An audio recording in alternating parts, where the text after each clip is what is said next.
The Sun Empire explorers waited for Great Shaper Persona in a large room, large enough to accommodate them and the dinosaurs who had survived their journey.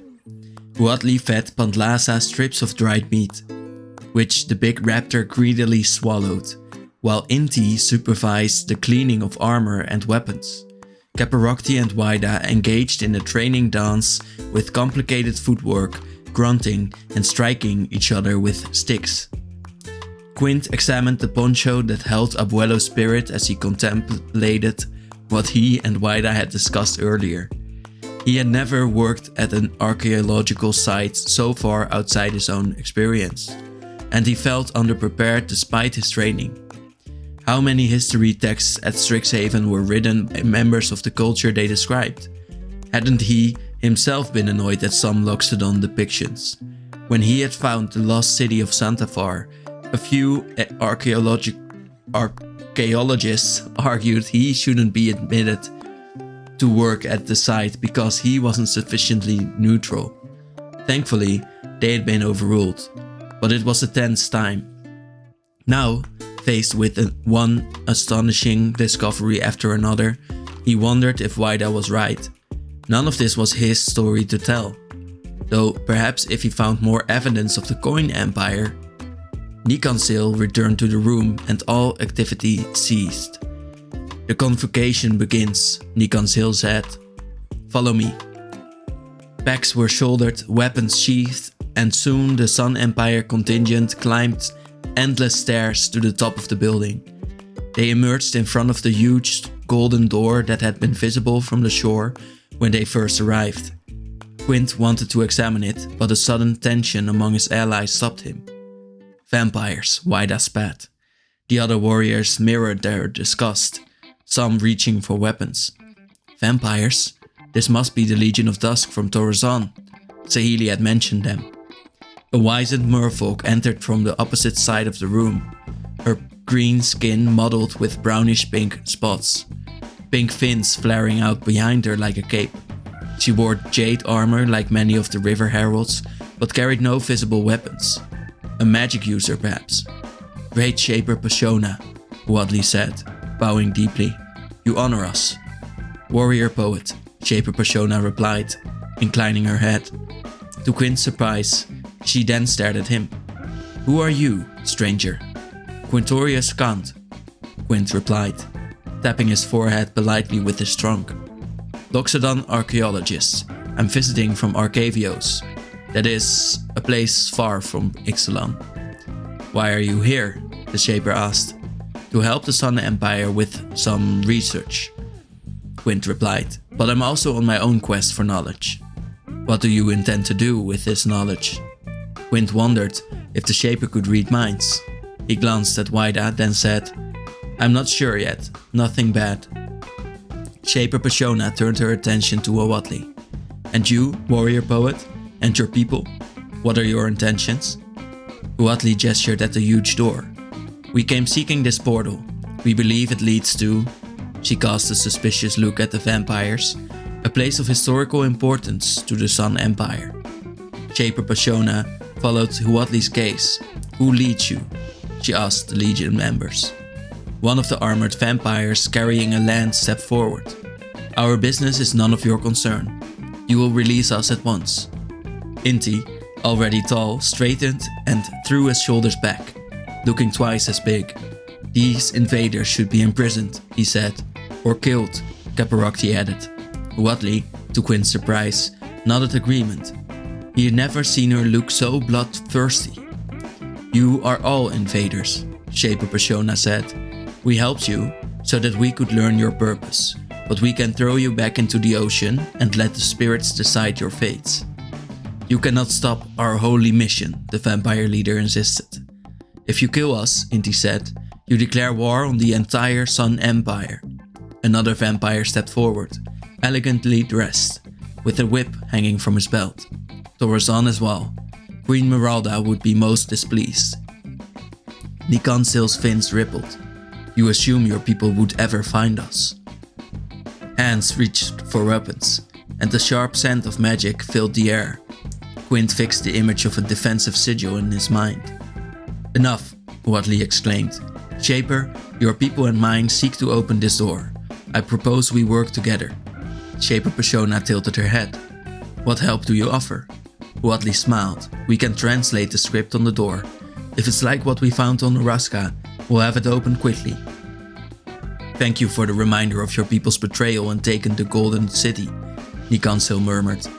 If we're reminding each other of things, Inti said, remember it was a river herald who first claimed the immortal sun. The one who dies having made no mistakes, never lived, Wadley said diplomatically. We all fought against the Phyrexians to defend our homes.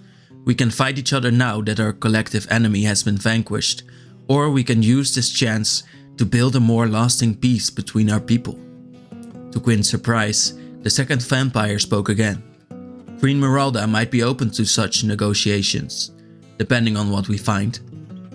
Shut your mouth, Bartolome, the other vampire snapped. I warned you. Very well, Shaper Persona said, and the vampire went silent.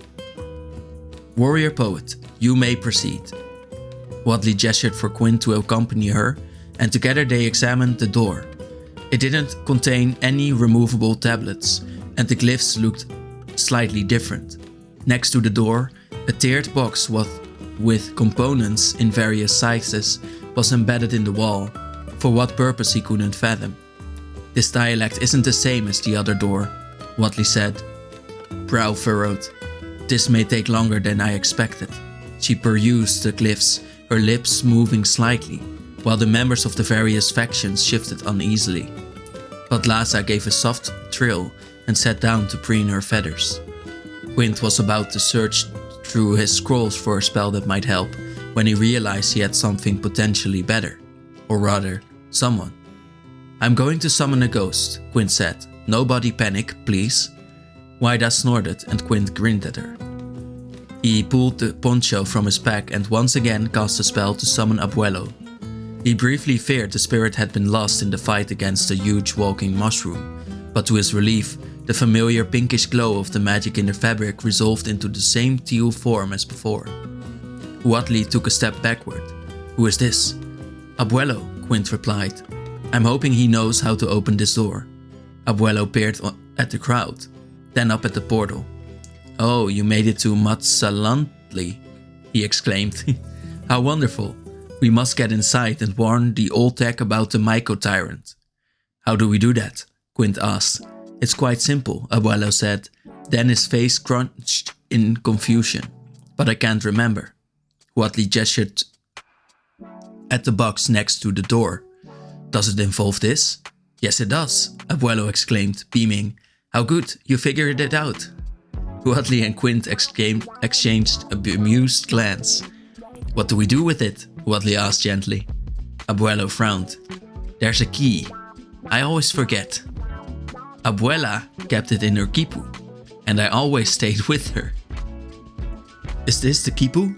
Quint asked, producing the object he had found with Abuelo's poncho, a belt-like cord festooned with lengths of knotted strings and beads. Yes, give it to me, Abuelo said. He shifted through the strings with surprisingly corporeal hands, muttering to himself until he found the one he wanted. Here, the golden door. Quint leaned closer, holding his breath as the echo's fingers slipped down the knots and beads. Open the drawer in the side, Abuelo said, gesturing at the box. Wadley did so, finding a collection of polished gemstones in different colors. Where do they go? Wadley asked, cupping them in her hand. Green in the upper right and lower left corners, Abuelo replied. Yellow in the other corners. And also the 3 spaces above or below and over one. Wadley did as she was ordered, Abuelo nodding and smiling. Last, the cosmium, he said. The pink ones? Quint asked. Yes, Abuelo flickered like a candle smoke, then moved away. Pardon me. Sometimes cosmium can affect echoes like me in strange ways. Quint filed that away for the future. So where do those go?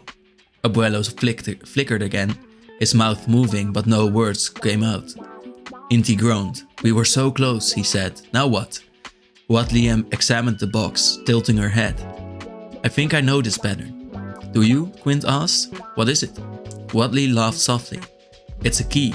She placed the rest of the Cosmium beads in the center boxes, which formed a shape like a stylized serpent. As soon as the last bead was laid, the box glowed faintly, and the pinkish gleam spread to the door and its glyphs. Light burst through a crack at the seam of the now unsealed portal, which swung open with a rush of surprisingly cold, fresh air. Much as Quint wanted to rush in and savor the thrill of discovery, he let Huatli lead the way, the other warriors flanking her. They stepped into a broad tunnel, bored wide enough to fit 12 people. The passage sloped sharply downward, and yet as Quint walked, he had the dizzying sense that everything around him was shifting, as it had when he planeswalked.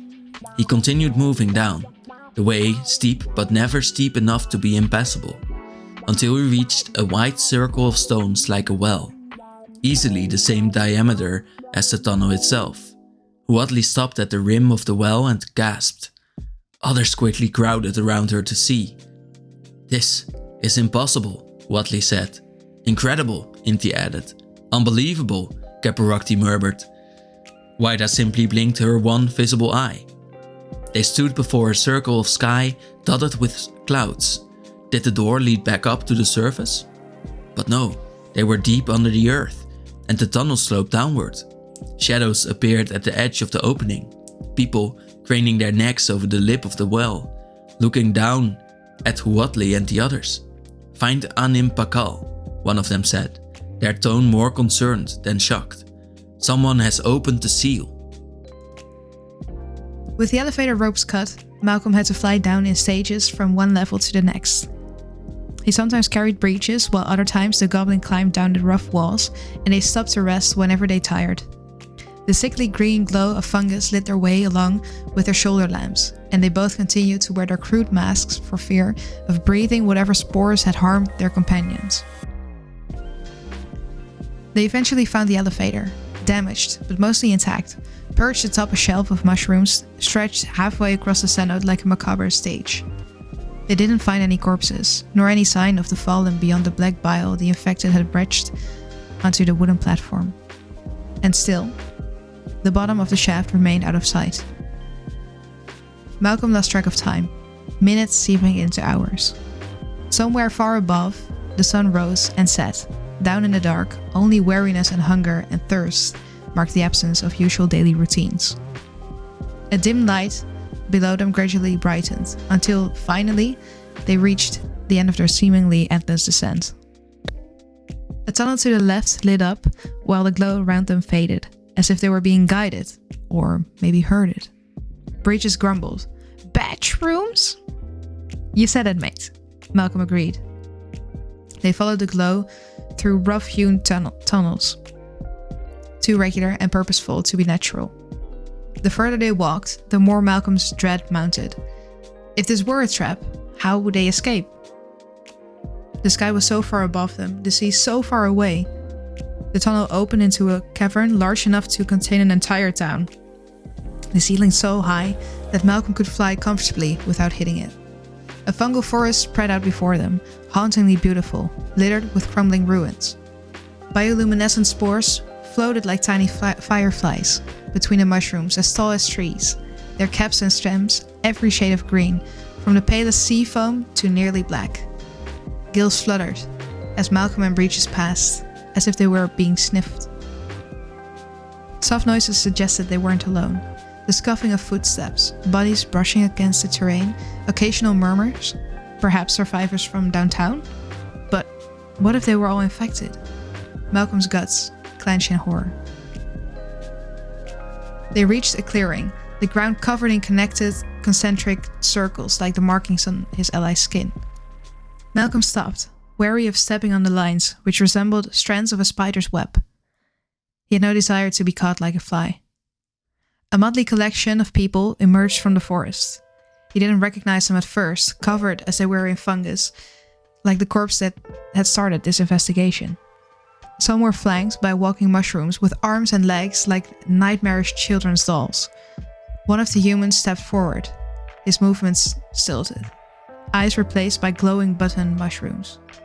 Xavier Sell, the mayor of downtown. Malcolm's hope of finding survivors vanished as soon as the man opened his mouth. "We welcome you to this place," Xavier said tonelessly. "Who is we?" Malcolm asked. "We are the Myco-Tyrant."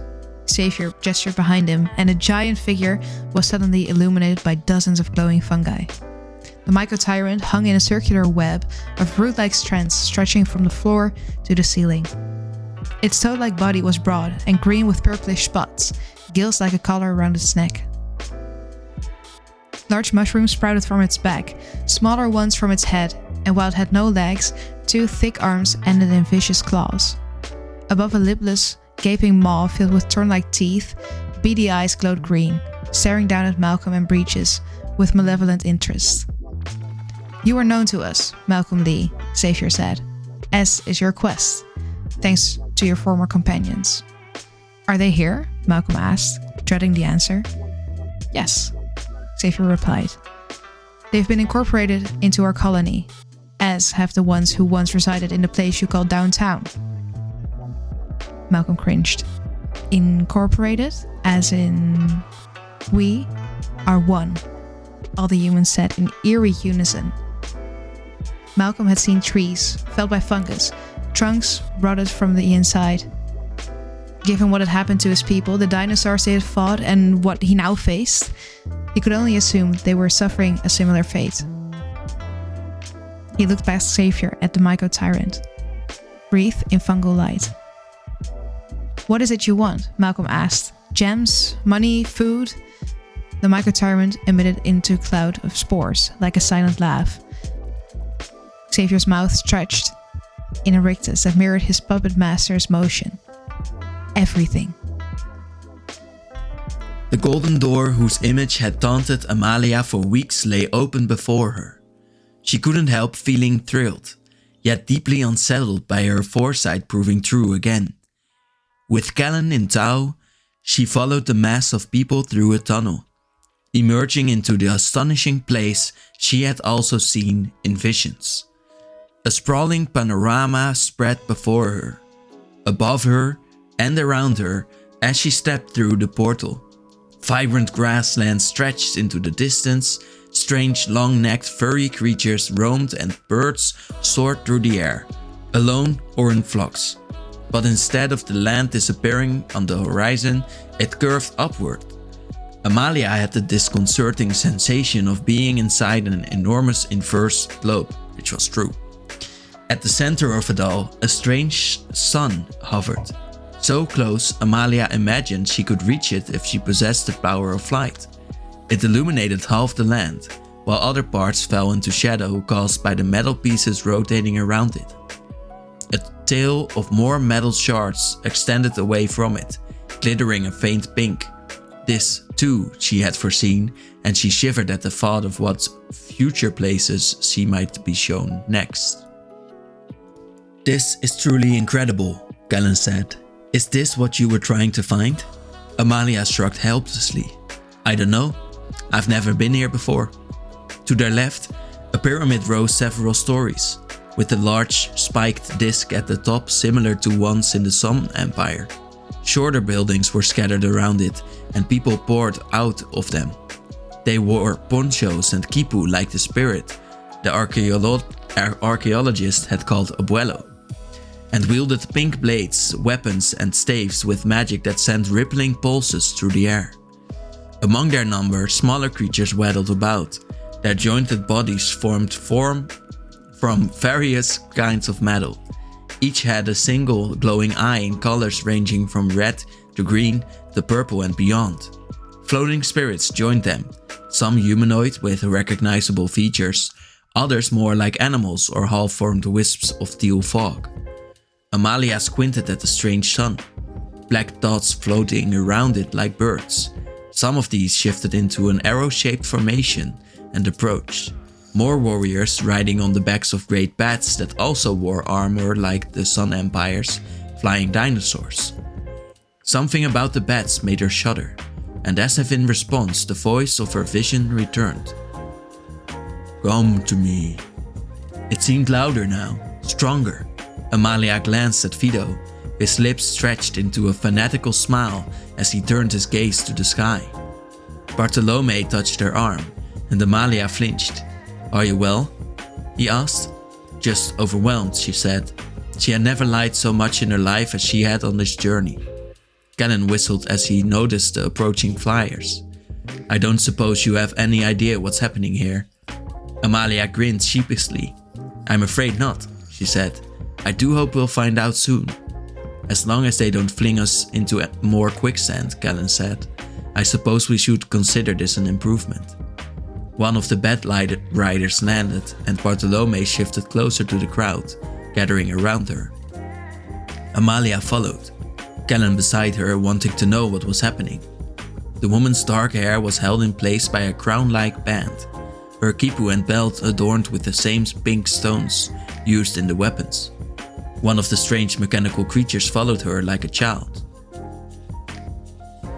"I am called Anim Pakal," she said. "I command the 1,000 moons. Who are you all, and how have you opened the seal at Matsalantli?" The spirit Abuelo drifted forward. "I helped them," he said. "I was granted the key to entry when the door was sealed, in the hopes that we could return when the Myco-tyrant was defeated." Anim inclined her head to him. "Honored Echo, we welcome you. Does this mean Topiciello is safe now?" Abuelo shook his head. "It is not, but neither is Ixalan and the rest of the Corps. The Myco-tyrant has grown in power rather than fading. The plan to isolate and defeat it has failed." "Then why did you open the door?" Anim asked. "You have brought ruin to us." "Ruin would have found you asleep in your beds," Abuelo replied with a curt gesture. "Now you can prepare yourselves." "The 1,000 moons do not sleep," Anim said. "This garrison has guarded the door at Matsalantli since it was closed at the time of my ancestors. It would have remained closed and we would have been safe if you had not opened it." The warrior poet stepped forward now, bowing her head respectfully. "We would have found a way in eventually. If not through this door, then through other means. Our people have been digging mines deeper into the earth, as have others." "She is correct," Bartolome said, ignoring a glare from Fido. "The Brazen Coalition alone has an entire city below the surface devoted to delving." Shaper Pashona added, "We believe we found the source behind the door. We too would have done all in our power to unseal it. Ignorance can provide a measure of safety, but it can also make for poor choices." How well Amalia knew that now. If she had realized what this journey would mean for her, she might have stayed at home. But no, that was an unworthy thought. She had learned so much, and her maps would be of great value to her people, if she ever managed to return to Torzon. Anim eyed the assembly with her chin raised imperiously, then settled on the warrior poet. "Are you of the Common?" she asked. "We are of the Sun Empire," the woman said, indicating the rest of her companions and their dinosaurs. "I am called Huatli. Who are the Common?" "A dedact could tell you more than I," Anim said. "The Common are our ancestors who left the Corps to explore Tapicello. Until the doors were sealed, we traded regularly, but we have not seen them since." The Loxodon, Quintorius, cleared his throat politely. Perhaps the Common made it to the surface. It would explain the similarity in glyphs used by the Sun Empire and, well, you, if you're the ones who made the door. That interruption led to a more thorough round of introductions that included him and all the Sun Empire members, then the River Heralds. Amalia struggled to pay attention as she considered the implications of their discussion. If the Sun Empire was descended from these people, what did that make this place inside the plane? Perhaps her own people had once walked these fields and hills, once soared through the skies on bats. It would explain why the search for their god had led them here. Anim looked up at more incoming bat riders. "We sent word of your arrival to Ixalan. Soon, Akal Pakal will arrive to welcome our long-departed cousins, if indeed that is what you are." The one called Inti bowed and said, "We offer you the strength of our people in exchange for your hospitality. We are eager to trade and improve the bonds between us." Some darkness crossed Huatli's expression, but before she could speak, Anim approached Vito where he stood, stiffly next to Clavileño. "We have not been introduced," Anim said.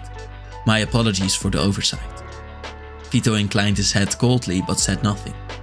Bartolome once again interceded. "We are humble explorers from the Queen's Bay Company," he said with a courteous bow. "They are vampires," a Sun Empire soldier shouted. The change in Anim Bakal was immediate. Magic arced between her fingers and danced up her arms as she formed a glowing shield between her and Vito. The Oltec surrounded the Legion members, weapons drawn and more magic rippling in the air. "Worshippers of the Great Betrayer are not welcome here," Anim said coldly. "Imprison them." Again, Galen groaned. Amalia echoed the sentiment, but if fighting the Malamet had been foolhardy, attacking the Oltec would be suicidal. Vito seemed about to protest, then his eyes glazed over and he grabbed Clavileño's arm. "All proceeds according to his will," he said. Amalia flinched, expecting the harsh whispers of Aclazots to echo in her mind once again, but she heard nothing. Perhaps that was a blessing. The shadows of the Bat Riders fell on the vampires as they were led away, into the depths of the garrison, away from the light of the strange, shell-covered sun. The Sun Empire contingent sat in a dining hall within the garrison, partaking of the delightful local food. After days of trail rations, Weda indulged herself. One never knew when the next meal would come. Restraint was for fools. One of the Oltec approached Huatli. "The steward has arrived. The 1000th moon sent me to guide you." "We thank you," Huatli replied, tossing the last of her food to Pendlaza and heading for the door. Inti and Caparocti flanked her, while the other warriors followed behind. Weda waited for Quint to finish stuffing fruit into one of his many pockets before escorting him out. Ekel Pekel, Oltec steward, awaited them in a vibrantly painted building adorned with a sun emblem on the roof. She wore layers of ceremonial robes, blues and greens and golds, with intricate geometric patterns. Large gold discs hung from her neck, and a tall headpiece engraved with glyphs adorned her head. Weda couldn't imagine carrying that much weight around, but perhaps it was no more wondrous than her own helmet and armor had been. "Be welcome," Steward Ekel said, her voice warm and husky with age. "I've heard some of your story from my sister Anim, and I'm eager to hear more. First, however, we should discuss the presence of blood drinkers in your midst." "They're not our allies," Huatli said. "We have warred with them, but when Ixalan was invaded by the Phyrexians, people from another plane, that flight took precedence. After so much violence, I hope for a peaceful way forward and would welcome any aid you can provide as we try to rebuild." "Or," Inti interjected, "you could help us get rid of the vampires now." "Inti, we discussed this," Huatli said, her tone affectionate but exasperated. "And the Emperor discussed it with us," Caparocti added. "Torozan had been weakened by the invasion and by infighting. The living oppose their vampiric overlords more than ever. The Brazen Coalition harries them when it's lucrative. And the orcs of the western coast have never been friendly. Now is the perfect time to strike. Better that we work together to care for our lands and rebuild what was lost," Huatli said, "rather than dying on foreign shores. Better that we press our own advantage before death comes to us," Inti countered. Weda had heard enough of the same talk when she fought in Tokatli during the war.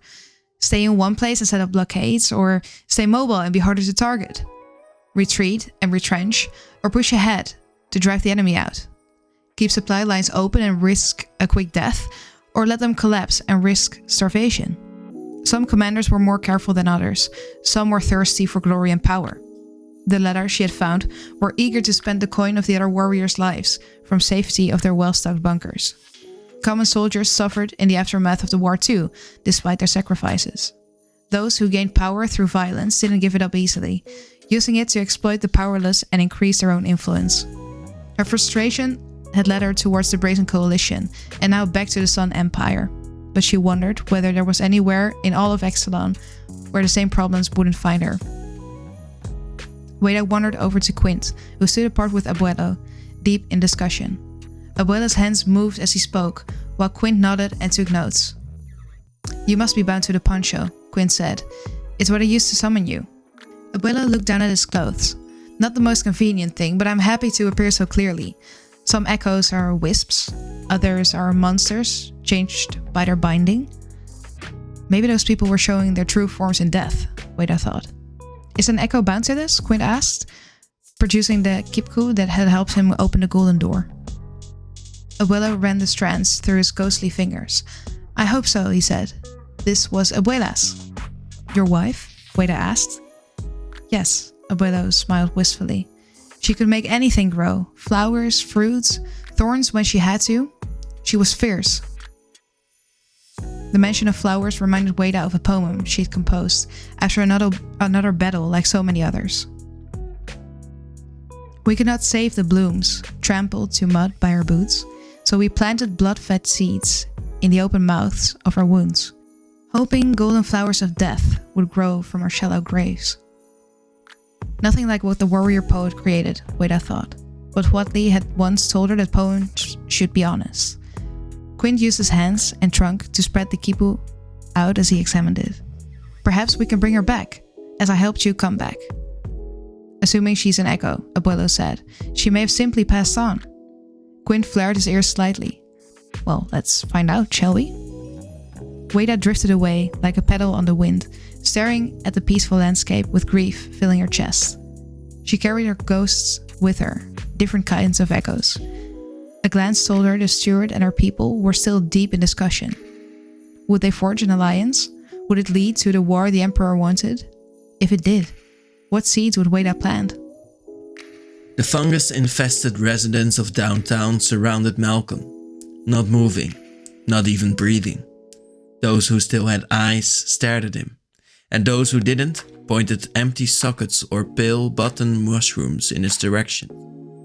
All dead, he had hoped to save them, to bring survivors out of the deep dark, but all he could do now was collect information and try to make it back to the brazen coalition, alive to deliver it.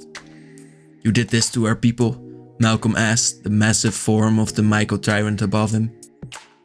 What was left of the mayor replied, "You dug through stone and ore and veins of shining crystal until one of your kind found us. We wanted to know more of you. And you couldn't simply ask? To join is to ask, and to know."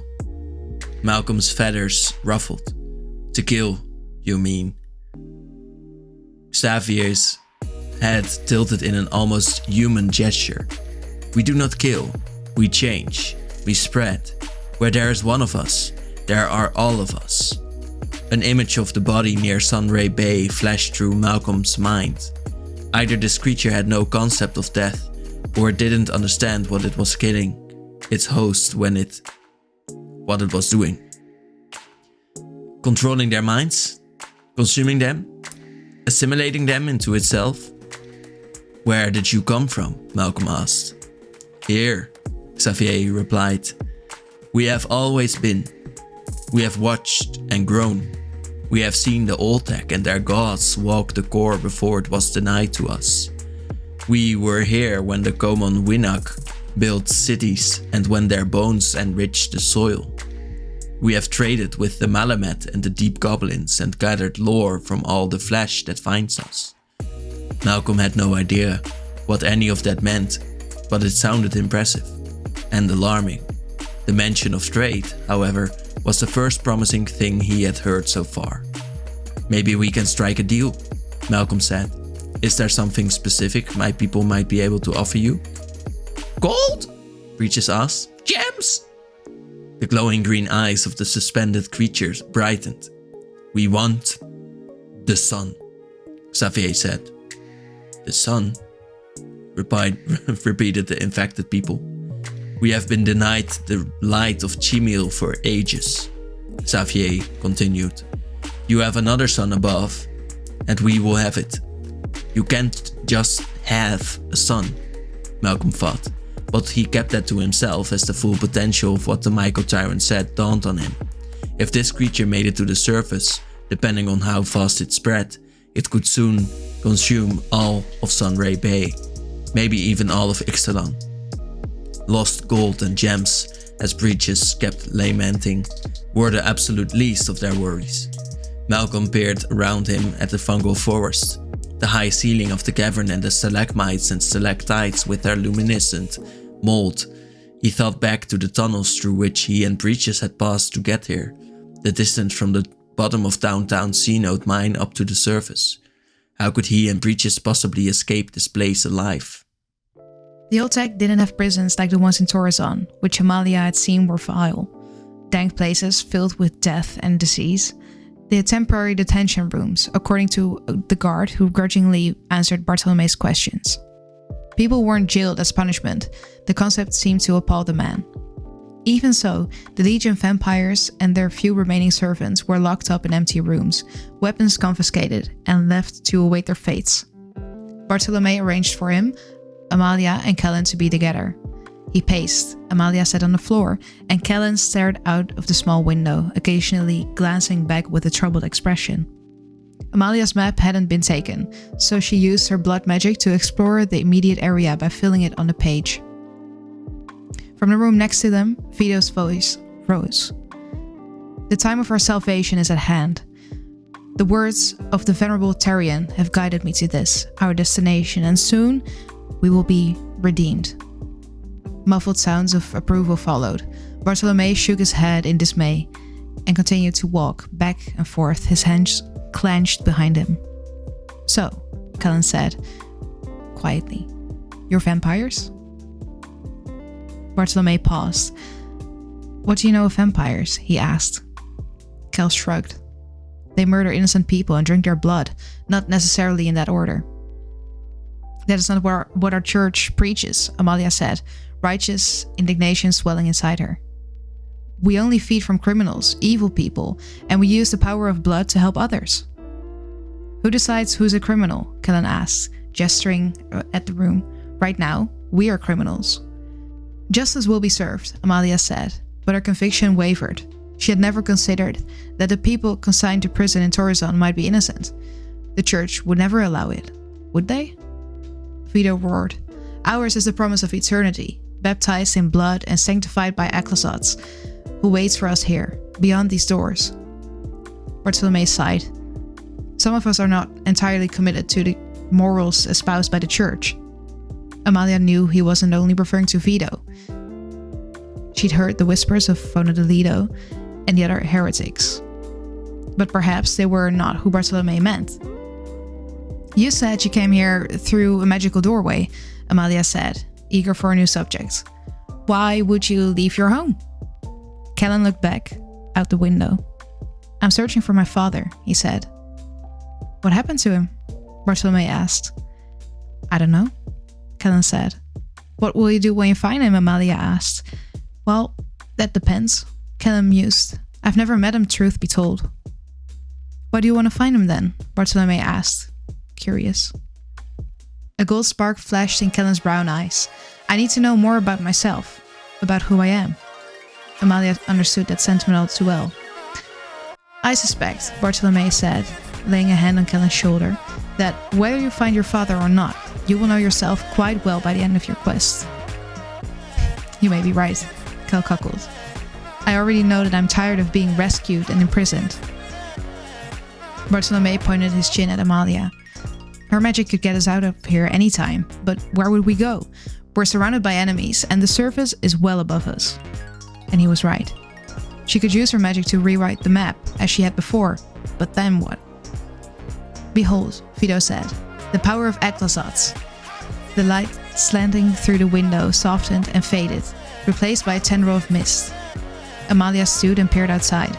A magical fog covered the building, so thick her hand would disappear, as if she thrust it through the opening. Her people could do this, did so frequently in battle, but why now? In another room, a stifled scream died with a growl.